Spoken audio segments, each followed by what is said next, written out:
ओम शांति। आज 4 नवंबर 2025 के बाबा के अनमोल मधुर महावाक्य सुनेंगे। आज की बाबा की मुरली में बाबा कहे, तुम सत्य बाप के द्वारा सत्य ज्ञान सुनते हो। जिस सत्य ज्ञान के द्वारा सदगति होती है। दुनिया के अंदर मनुष्य कोई भी किसी की सदगति नहीं कर सकते हैं, क्योंकि सदगति करने के लिए बाप का वरदान चाहिए। दुनिया के अंदर सभी मनुष्य रावण के श्राप में है, और इसलिए जहां रावण का श्राप है वहां दुर्गति है। जब अति दुर्गति हो जाती है तब बाप आकर के सदगति ले जाने का सत्य ज्ञान और वरदान देते हैं। साथ ही साथ बाबा कहते हैं, बाबा सत्य बाप है, सत्य टीचर है और सत्य गुरु है। सत्य बाप आकर के श्रेष्ठ पालना करते हैं, सत्य शिक्षक श्रेष्ठ पढ़ाई पढ़ाते हैं और सत्य गुरु के द्वारा वरदान प्राप्त होते हैं। यह महिमा बाप की है। श्री कृष्ण की यह महिमा कभी हो नहीं सकती। उसको कोई बाप नहीं कहेंगे, न कोई उनको सुप्रीम टीचर कहेंगे, न उसको गुरु कह सकते हैं। तो इसीलिए बाबा कहते, वो है ही सतयुग का पहला प्रिंस, सदगति में है। दुर्गति का कोई सवाल ही नहीं, जो किसी को दुर्गति से सदगति की ओर ले चले। तो ऐसे ऐसे बाप की महिमा करने से सत्य स्पष्ट होने लगता है और मनुष्य को समझ में भी आने लगता है। तो सुनते हैं आज के बाबा के अनमोल मधुर महावाक्य। ओम शांति। मीठे बच्चे, अभी तुम सत्य बाप द्वारा सत्य देवता बन रहे हो, इसलिए सतयुग में सत्संग करने की जरूरत नहीं। सतयुग के अंदर है ही सब सदगति में, तो सत्संग करने की जरूरत नहीं। आज की मुरली से प्रश्न है, सतयुग में देवताओं से कोई भी विकर्म नहीं हो सकता, क्यों? उत्तर है, क्योंकि उन्हें सत्य बाप का वरदान मिला हुआ है, इसलिए कोई विकर्म हो नहीं सकता।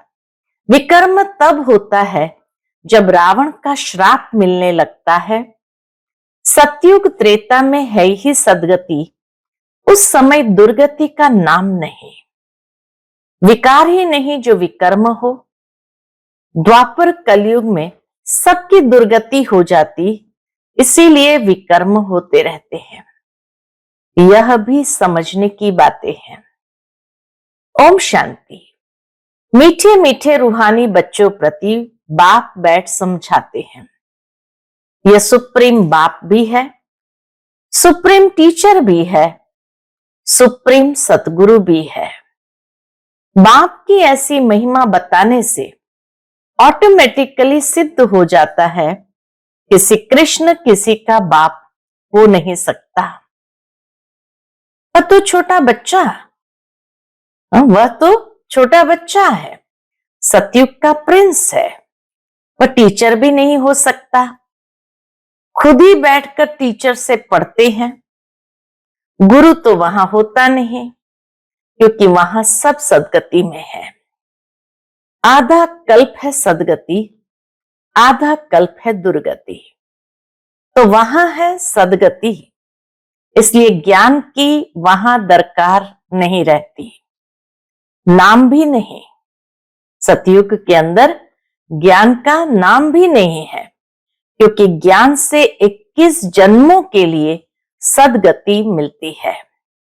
फिर द्वापर से कलयुग अंत तक है दुर्गति। तो श्री कृष्ण फिर द्वापर में कैसे आ सकता? तो यह भी किसी को ध्यान में नहीं आता। एक एक बात में बहुत ही गुह्य राज भरा हुआ है।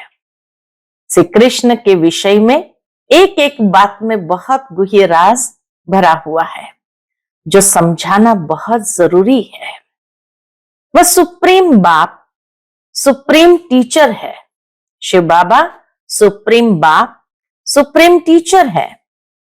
अंग्रेजी में सुप्रीम ही कहा जाता है, सुप्रीम से आगे कोई शब्द नहीं। अंग्रेजी अक्षर कुछ अच्छे होते हैं, जैसे ड्रामा अक्षर है।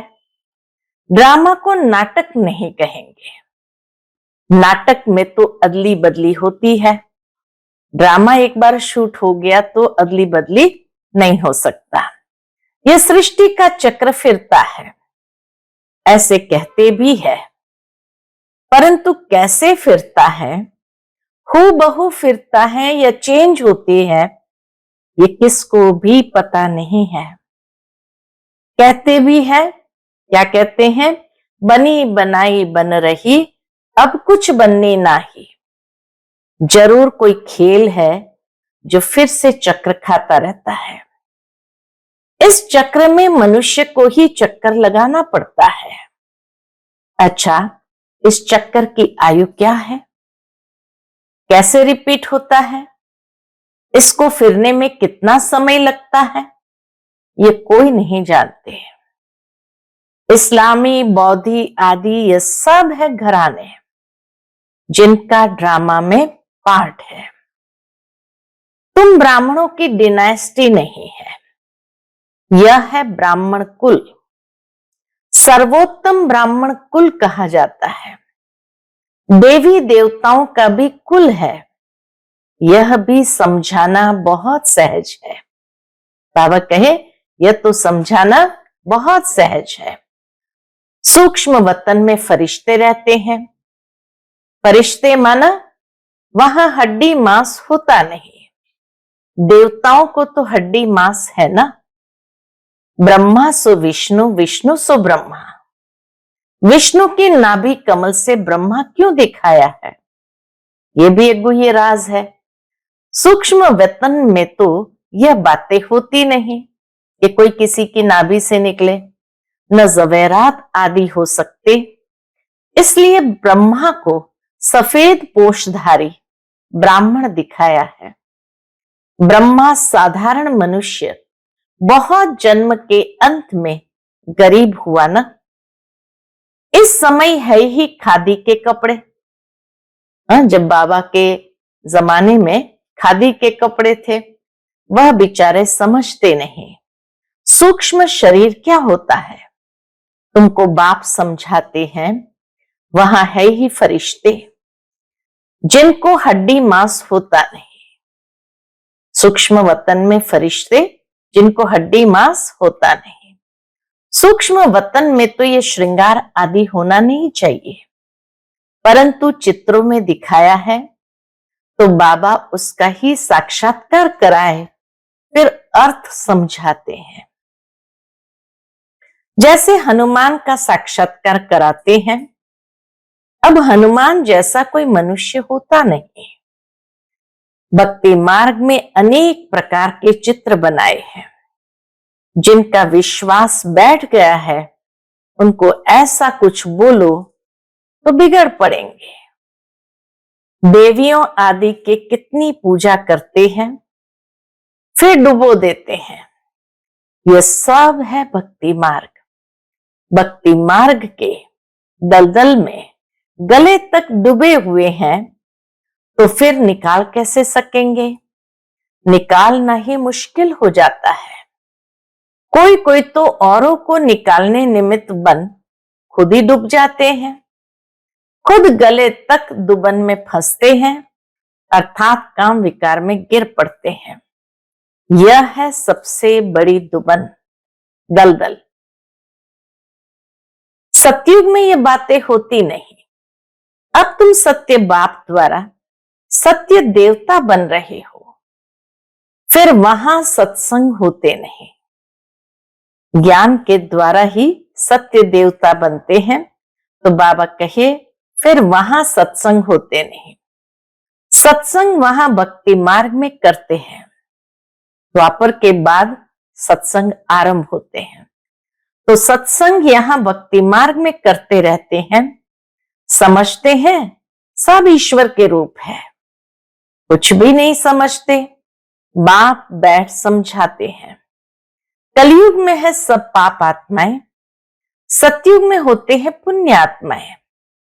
रात दिन का फर्क है, तुम अभी संगम पर हो। कलयुग और सतयुग दोनों को जानते हो।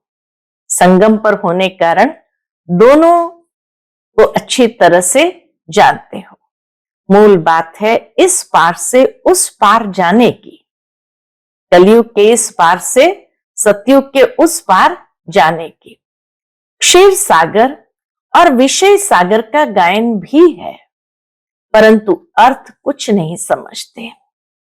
न कृष्ण के बारे में समझते हैं, न सूक्ष्म वतन के विषय में समझते हैं, न ब्रह्मा सु विष्णु, विष्णु सु ब्रह्मा के बारे में समझते हैं। और बाबा कहे न विषय सागर और क्षीर सागर के विषय में कुछ जानते हैं। शास्त्र में सारी बातें दिखाई जरूर है, लेकिन अर्थ कोई भी नहीं जानते। अभी बाप बैठ कर्म अकर्म का राज समझाते हैं। कर्म तो मनुष्य करते ही है, फिर कोई कर्म अकर्म होते हैं, कोई विकर्म होते हैं। रावण राज्य में सब कर्म विकर्म हो जाते हैं। सतयुग में विकर्म होता नहीं, क्योंकि वहां है राम राज्य। बाप से वरदान पाए हुए हैं। रावण देते हैं श्राप। ये सुख और दुख का खेल है ना। दुख में सब बाप को याद करते हैं, सुख में कोई याद नहीं करते। वहां विकार होते नहीं। बच्चों को समझाया है, सैपलिंग लगाते हैं। ये सैपलिंग लगाने की रस्म भी अभी पड़ी है। बाप ने सैपलिंग लगाना शुरू किया है। आगे जब ब्रिटिश गवर्नमेंट थी तो कभी अखबार में नहीं पढ़ता था कि झाड़ों का सैपलिंग लगाते हैं। ऐसी बातें कभी सुनते नहीं थे। अब बाप बैठ देवी देवता धर्म का सैपलिंग लगाते हैं और कोई सैपलिंग नहीं लगाते। बहुत धर्म है, देवी देवता धर्म प्राय लोप है। धर्म भ्रष्ट कर्म भ्रष्ट होने के कारण नाम ही उल्टा सुल्टा रख दिया है। जो देवता धर्म के हैं उन्हों को फिर उसी देवी देवता धर्म में आना है। हर एक को अपने धर्म में ही जाना है। जैसे सेक्शन बने हुए हैं तो हर एक धर्म वाले को अपने धर्म में ही जाना है। क्रिश्चियन धर्म का निकलकर फिर देवी देवता धर्म में आ नहीं सकेंगे। मुक्ति तो हो न सके। हाँ, कोई देवी देवता धर्म का कन्वर्ट होकर क्रिश्चियन धर्म में चला गया होगा तो वह फिर लौटकर अपने देवी देवता धर्म में आ जाएगा। उनको यह ज्ञान और योग बहुत अच्छा लगेगा। जो अपने कुल के हैं, अपने धर्म के हैं, उनको यह ज्ञान और योग बहुत अच्छा लगेगा। इससे सिद्ध होता है कि यह अपने धर्म का है। इसमें बड़ी विशाल बुद्धि चाहिए समझने और समझाने की। धारणा करनी है, किताब पढ़कर नहीं सुनानी है। जैसे कोई गीता सुनाते हैं, मनुष्य बैठकर सुनते हैं। कोई तो गीता के श्लोक एकदम कंठ कर लेते हैं, बाकी तो इनका अर्थ हर एक अपना अपना बैठ निकालते हैं। श्लोक सारे संस्कृत में है। यहां तो गायन है कि सागर को स्याही बना दो, सारा जंगल कलम बना दो, तो भी ज्ञान का अंत नहीं होता। गीता तो बहुत छोटी है, 18 अध्याय है। इतनी छोटी गीता बनाकर गले में पहनते हैं। बहुत पतले अक्षर होते हैं, गले में पहनने की भी आदत होती है। इतना छोटा लॉकेट बनता है। वास्तव में है तो सेकंड की बात। बाप का बना जैसे कि विश्व का मालिक बना, सेकंड की बात है। गीता पढ़ने सुनने की भी बात नहीं, निश्चय की बात है। बाबा हम आपका एक दिन का बच्चा हूं, ऐसे भी लिखने शुरू करेंगे। एक दिन में निश्चय हुआ और फट से पत्र लिखेंगे। बच्चा बना तो विश्व का मालिक हुआ। यह भी कोई की बुद्धि में मुश्किल बैठता है। तुम विश्व के मालिक बनते हो ना, वहां और कोई खंड नहीं रहता। सतयुग में और कोई खंड नहीं रहता। नाम निशान गुम हो जाता है। कोई को मालूम भी नहीं रहता कि ये खंड थे। ऐसे 5 खंड थे, ये किसी को मालूम भी नहीं रहता। अगर थे तो जरूर उनकी हिस्ट्री ज्योग्राफी चाहिए, वहां ये होते ही नहीं। इसलिए कहा जाता है तुम विश्व के मालिक बनने वाले हो। एक ही खंड होता है तो एक ही विश्व है, तो इसीलिए विश्व के मालिक कहा जाता है। बाबा ने समझाया है, मैं तुम्हारा बाप भी हूं, ज्ञान का सागर हूं। ये तो बहुत ऊंचते ऊंच ज्ञान है जिससे हम विश्व के मालिक बनते हैं। इस सत्य ज्ञान से ही विश्व के मालिक बनते हैं। हमारा बाप सुप्रीम है, सत्य बाप, सत्य टीचर है, सत्य सुनाते हैं, बेहद की शिक्षा देते हैं, बेहद का गुरु है, सबकी सदगति करते हैं। एक की महिमा की तो वो महिमा फिर दूसरे की हो नहीं सकती। फिर वह आप समान बनाए तब हो सकते। तो तुम भी पतित पावन ठहरे। सत नाम लिखते हैं, पतित पावनी गंगाएं ये माताएं हैं। बाबा कहे सत्य बात है कि पतित पावनी गंगाएं कौन है? ये माताएं हैं। शिव शक्ति कहो, शिववंशी कहो, शिववंशी ब्रह्मा कुमार कुमारियां। शिववंशी तो सब है, सारे संसार की आत्माएं शिववंशी है। बाकी ब्रह्मा द्वारा रचना रचते हैं तो संगम पर ही ब्रह्मा कुमार कुमारियां होते हैं। ब्रह्मा द्वारा एडॉप्ट करते हैं। पहले पहले होते हैं ब्रह्मा कुमार कुमारियां। कोई भी ऐतराज उठाते हैं तो उसको बोलो यह प्रजापिता है, इनमें प्रवेश करते हैं। प्रजापिता में परमात्मा प्रवेश करते हैं। बाप कहते हैं बहुत जन्म के अंत में मैं प्रवेश करता हूं। दिखाते हैं विष्णु की नाभि से ब्रह्मा निकला। अच्छा, विष्णु फिर किसकी नाभि से निकला? उसमें एरो का निशान दे सकते हो कि दोनों ओत प्रोत है। विष्णु की नाभि से ब्रह्मा निकला और ब्रह्मा की नाभि से विष्णु निकला, ऐसे एरो दे सकते हैं, अर्थात कि दोनों ओत प्रोत है। ब्रह्मा सो विष्णु, विष्णु सो ब्रह्मा। यह उनसे व उनसे पैदा हुआ है। इनको लगता है 1 सेकंड, ब्रह्मा से विष्णु बनने में 1 सेकंड, और उनको लगता है 5000 वर्ष। विष्णु से ब्रह्मा बनने में 5000 वर्ष। ये वंडरफुल बातें हैं ना, तुम बैठ समझाएंगे। बाबा कहते ये वंडरफुल बातें हैं ना, तुम बैठ समझाएंगे। बाप कहते हैं लक्ष्मी नारायण 84 जन्म लेते हैं, फिर उनके ही बहुत जन्म के अंत में मैं प्रवेश कर ये बनाता हूं, पुनः लक्ष्मी नारायण बनाता हूं। समझने की बात है ना। बैठो तो समझाए कि इनको ब्रह्मा क्यों कहते हैं। सारी दुनिया को दिखाने के लिए ये चित्र बनाए हैं।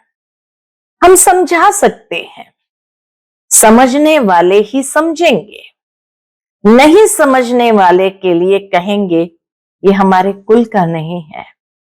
बेचारा भल वहां आएगा परंतु प्रजा में। हमारे लिए तो सब बेचारे हैं ना। गरीब को बेचारा कहा जाता है। कितनी पॉइंट्स बच्चों को धारण करने हैं, भाषण करना होता है टॉपिक्स पर। यह टॉपिक कोई कम है क्या? कौन सा? प्रजापिता ब्रह्मा और सरस्वती 4 भुजाएं दिखाते हैं। तो दो भुजा बेटी की हो जाती है, युगल तो है नहीं। युगल तो वास्तव में बस विष्णु ही है। ब्रह्मा की बेटी है सरस्वती, शंकर को भी युगल नहीं है। इस कारण शिव शंकर कह देते हैं। अब शंकर क्या करते हैं?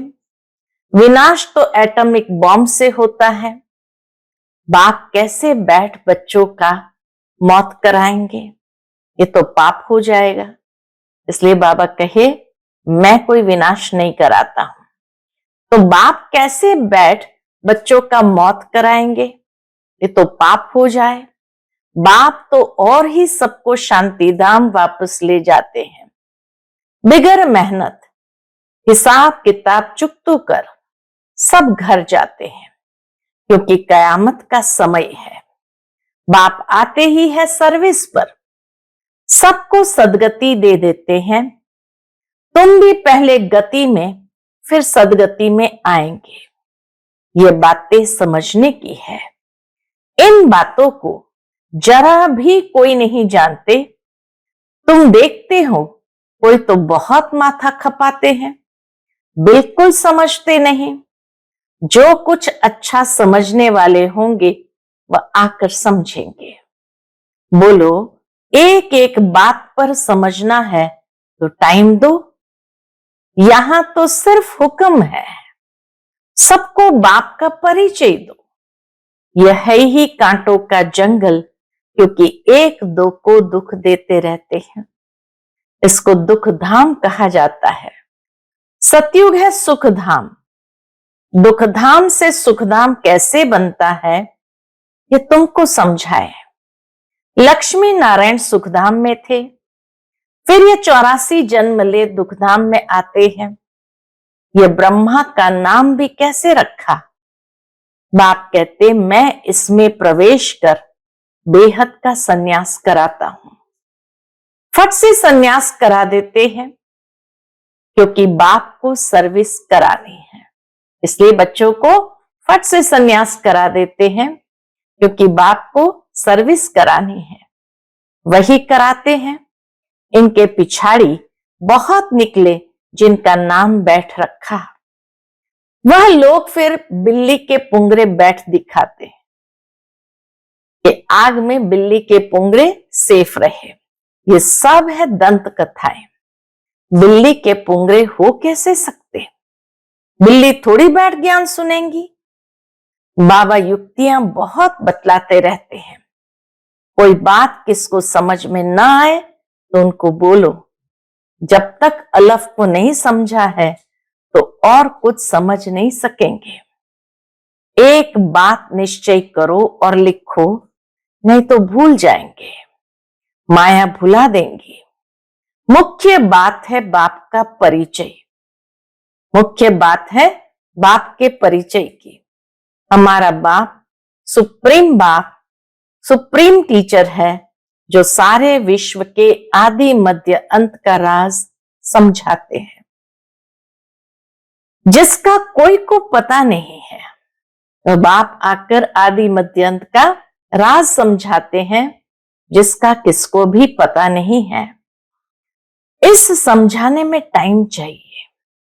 जब तक बाप को नहीं समझा है तब तक प्रश्न उठते ही जाएंगे।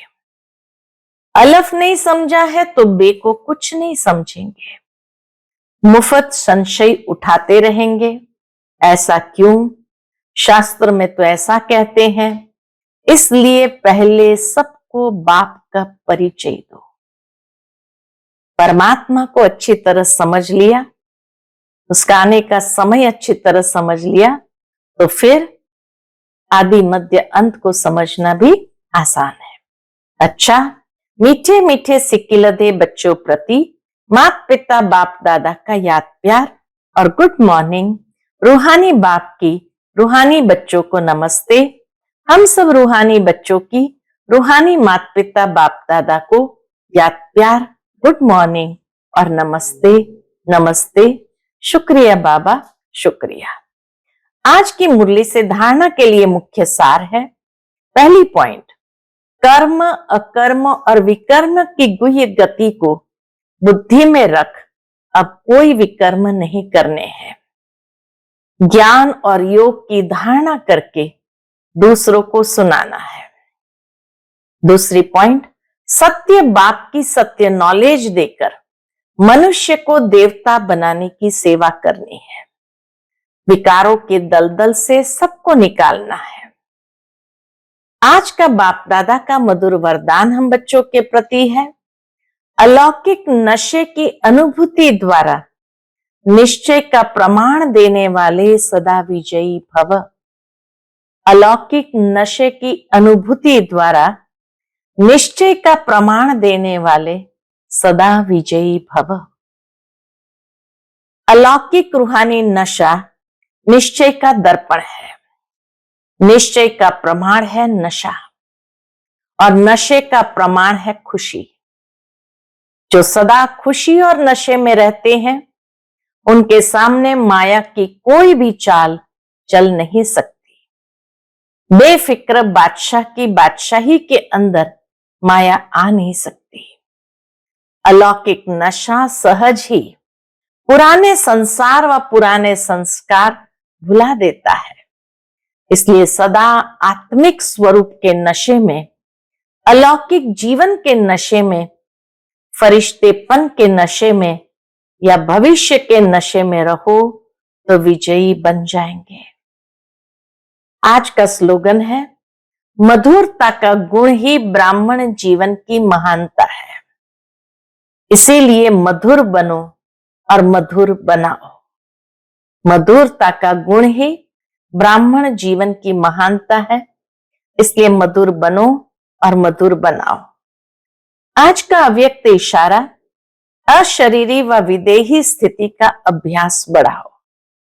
उसके अंतर्गत जैसे विदेही बाप दादा को देह का आधार लेना पड़ता है बच्चों को विदेही बनाने के लिए, ऐसे आप सभी जीवन में रहते, देह में रहते विदेही आत्मा स्थिति में स्थित हो, विदेही आत्मा स्थिति में स्थित हो। इस देह द्वारा करावनहार बन करके कर्म कराओ। यह देह करनहार है, आप देही करावनहार हो। इस स्थिति को विदेही स्थिति कहते हैं। इसी को ही फॉलो फादर कहा जाता है। बाप को फॉलो करने की स्थिति है सदा अशरीरी भव, विदेही भव, निराकारी भव। अच्छा, ओम शांति।